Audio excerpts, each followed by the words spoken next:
Bonjour à toutes et à tous. Donc, je vous retrouve pour ce deuxième numéro de Prendre la parole en public. Merci à ceux qui ont bien voulu nous rejoindre peut-être nouvellement et qui n'ont peut-être pas assisté au précédent. Et puis, sinon, les autres, vous avez déjà un peu connaissance de ce que je vais vous présenter. Donc en fait, dans la première partie, on avait traité la question de... Donc alors, je vous rappelle que je suis associée de Dangean et Associés en droit immobilier et droit commercial. Et si j'interviens sur la question de la prise de parole en public, c'est parce que j'ai été notamment avocate plaidante pendant une quinzaine d'années, ce qui fait que j'ai quand même une bonne expérience de l'intervention, de la prise de parole orale. Voilà. Donc, en fait, dans la première partie, ce qu'on avait traité la dernière fois, c'était la question de savoir comment surmonter sa peur. Et ce que j'avais expliqué, indépendamment du travail qu'on peut faire sur soi-même, sa posture,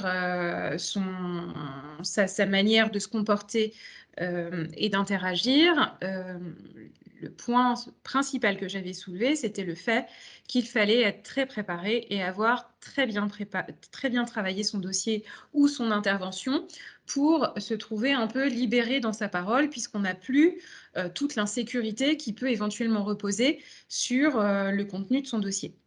Et là, vous allez en fait vous apercevoir que dans ce qu'on va traiter aujourd'hui, qui est la manière d'adapter son intervention en fonction des circonstances et donc de gérer en partie l'imprévu, finalement, la plus grande part de la réponse repose à peu près de la question, repose à peu près sur la même réponse, c'est-à-dire que le travail prend une part importante.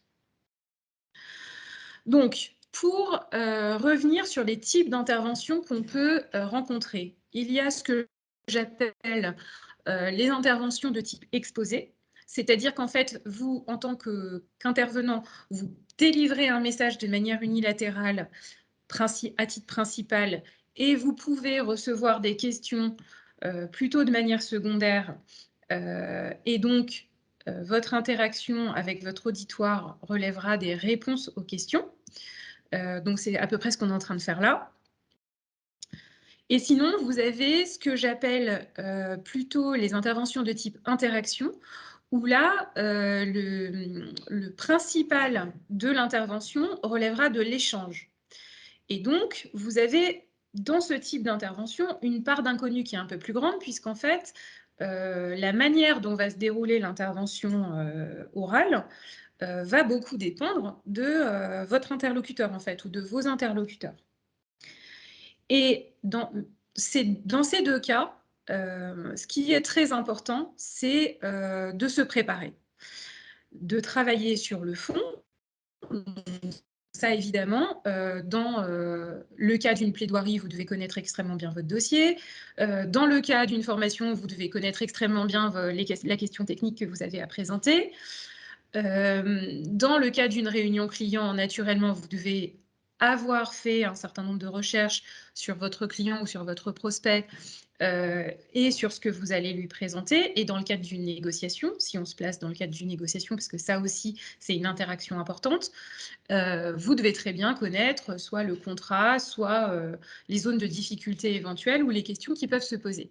Donc, sur le fond, vous devez très bien travailler dans tous les cas de figure, parce que la préparation libère. Elle libère votre esprit, parce que vous savez que vous maîtrisez, et donc c'est votre personnalité qui va du coup reprendre le dessus dans le cadre de l'interaction envisagée. Et donc, elle libère aussi la parole, parce que vous n'avez pas besoin de regarder tout le temps vos notes, tout le temps des chiffres, etc. Parce que vous avez tout, ou on l'espère, dans la tête. La question de la préparation, indépendamment du fond donc, dépend aussi à la fois de l'objectif que vous voulez atteindre par votre prise de parole et c'est assez lié de l'auditoire que vous avez en face de vous. Il y a, à mon sens, deux grands types d'objectifs qu'on peut rechercher. Vous avez, et qui sont liés d'ailleurs au type d'intervention que j'évoquais tout à l'heure, vous avez plutôt les interventions où vous rechercherez à faire une présentation, une explication ou une transmission.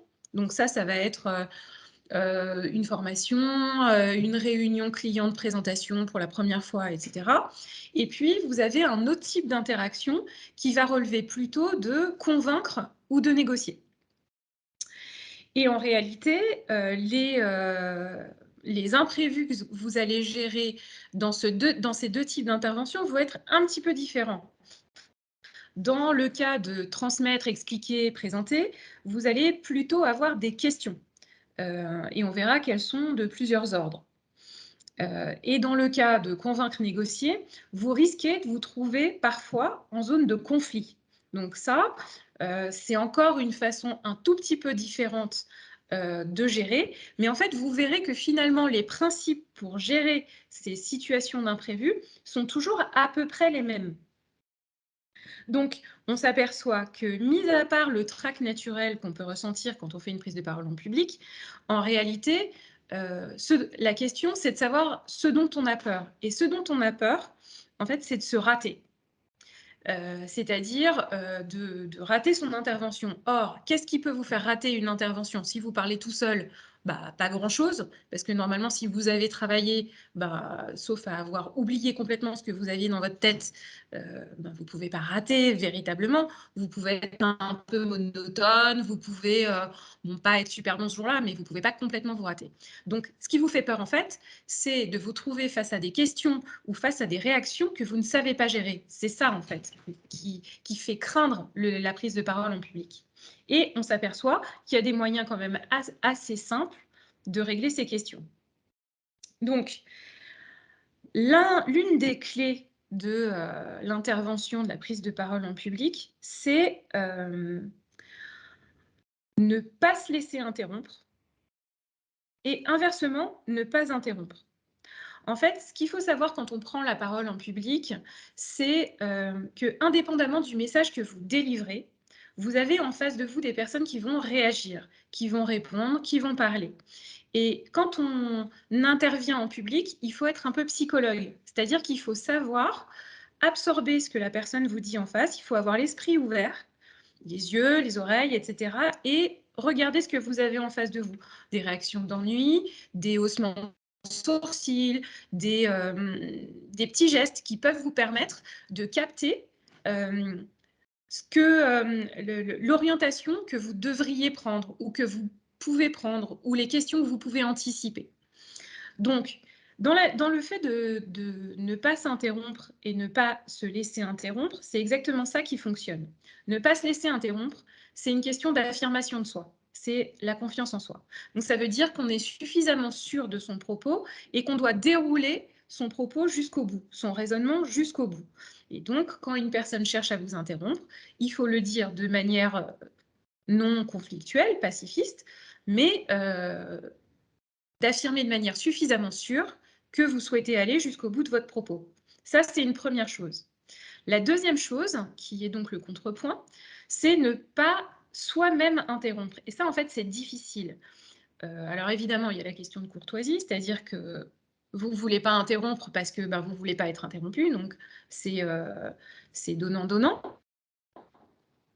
Mais il y a deux choses intéressantes dans le fait de ne pas interrompre quelqu'un.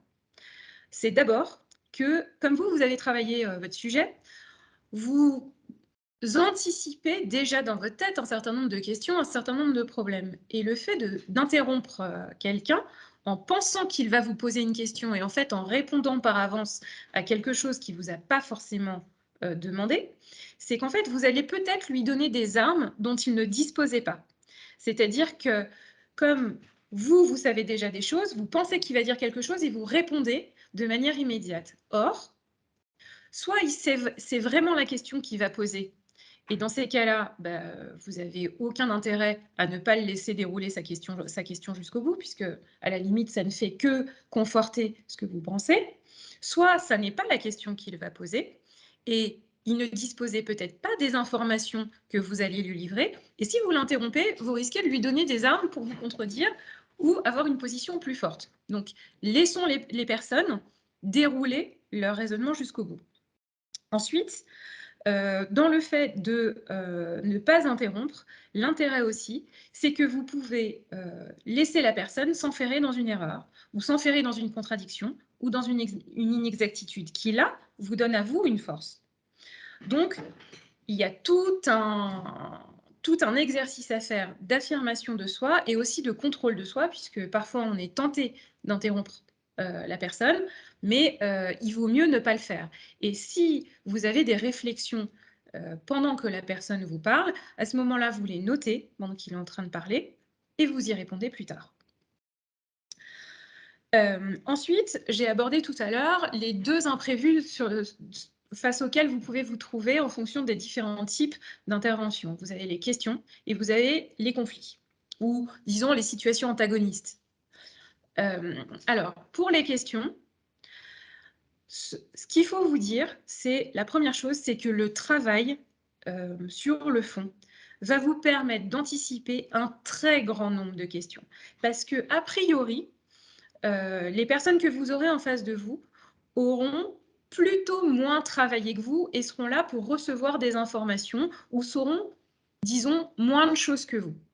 Donc, vous pouvez déjà vous dire et être rassuré par l'idée que le fait que vous ayez très bien travaillé et que vous soyez allé jusqu'au bout des raisonnements sur les questions techniques va vous permettre d'anticiper un certain nombre de questions.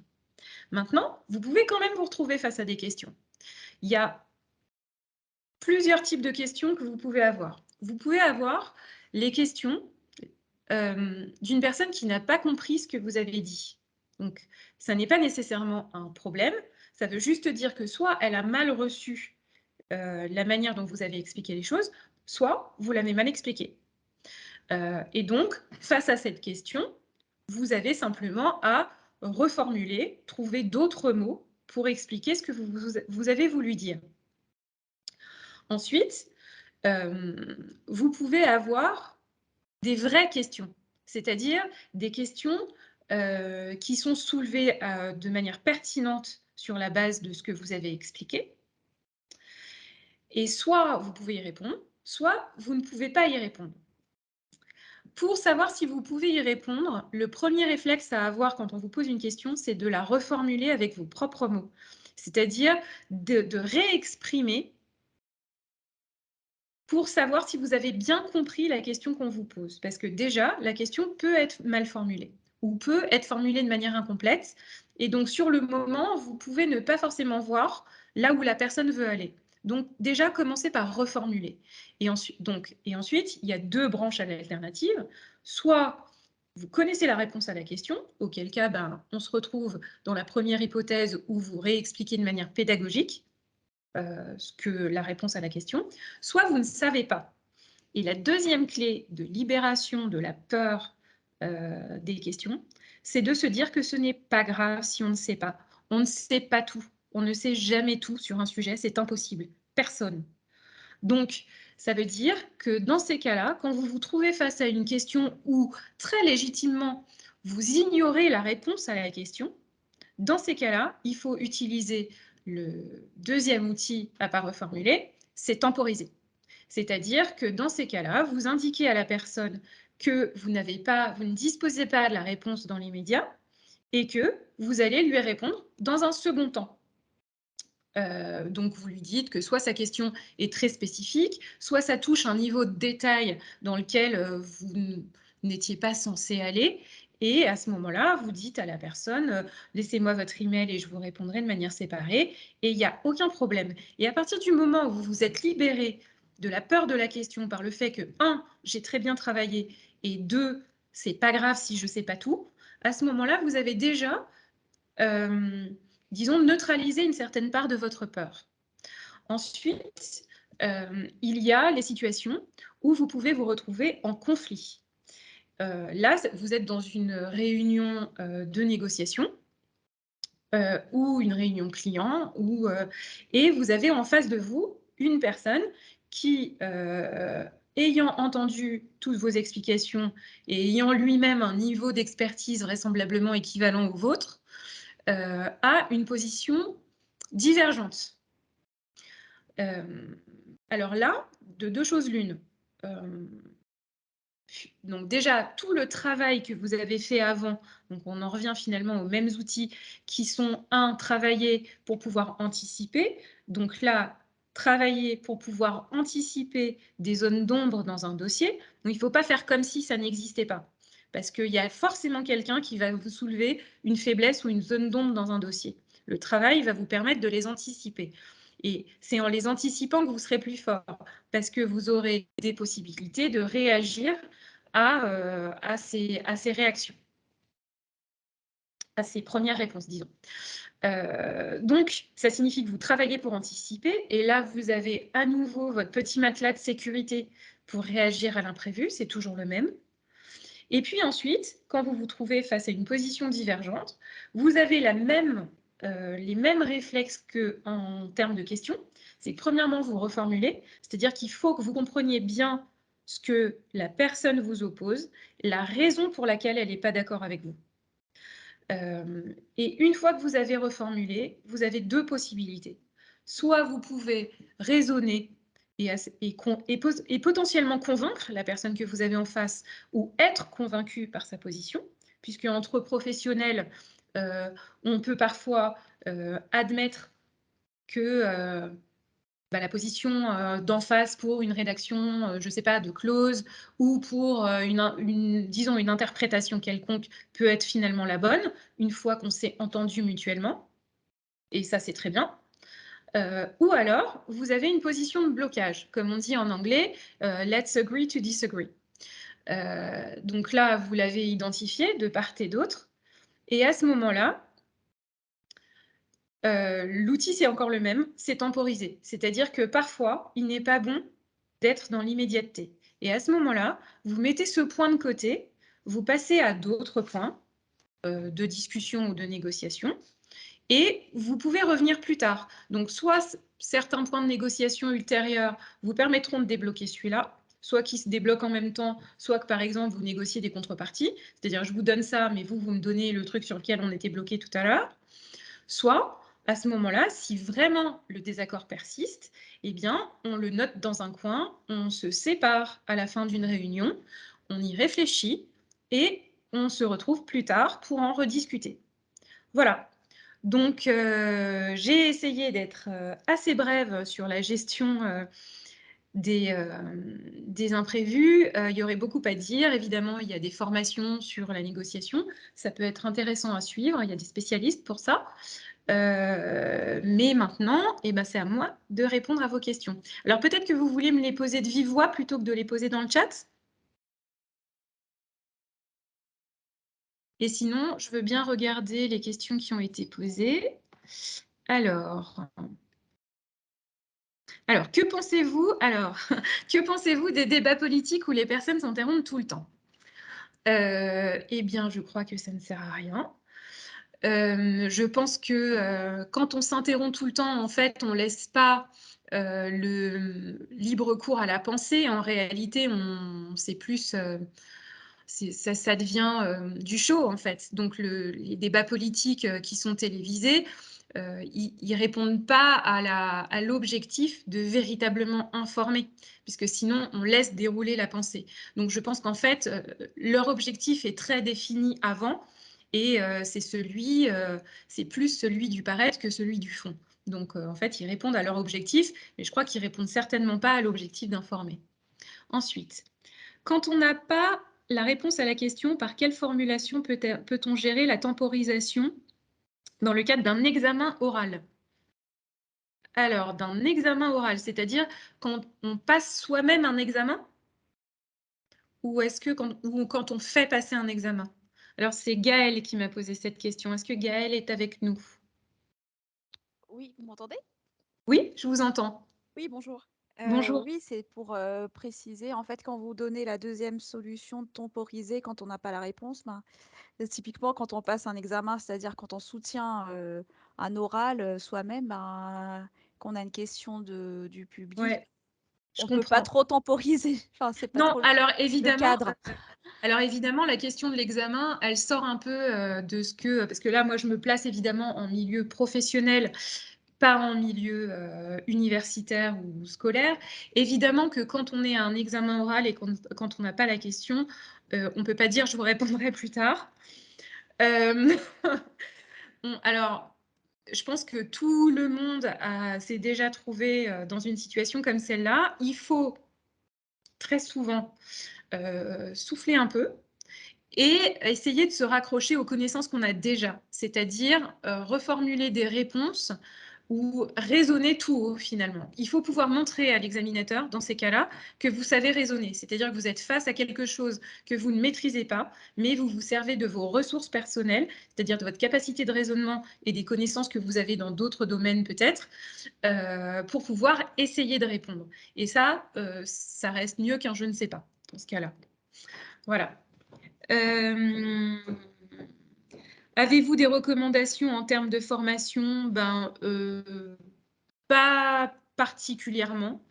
Je connais des gens qui donnent, mais après, ça va dépendre beaucoup des domaines dans lesquels vous voulez être formé, parce que je suppose qu'il y a des domaines différents. Donc voilà, donc moi je connais évidemment des formations en termes de négociation de contrat, puisque c'est plutôt mon domaine, mais pas dans tous les domaines. Mais ça, je peux vous répondre ultérieurement.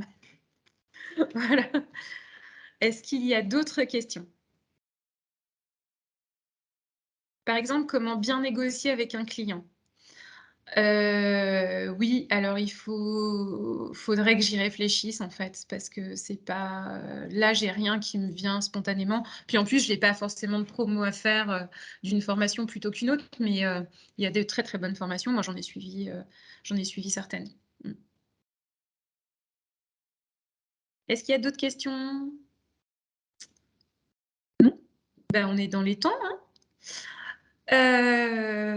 Donc écoutez, je vous remercie beaucoup d'avoir assisté à ce deuxième volet.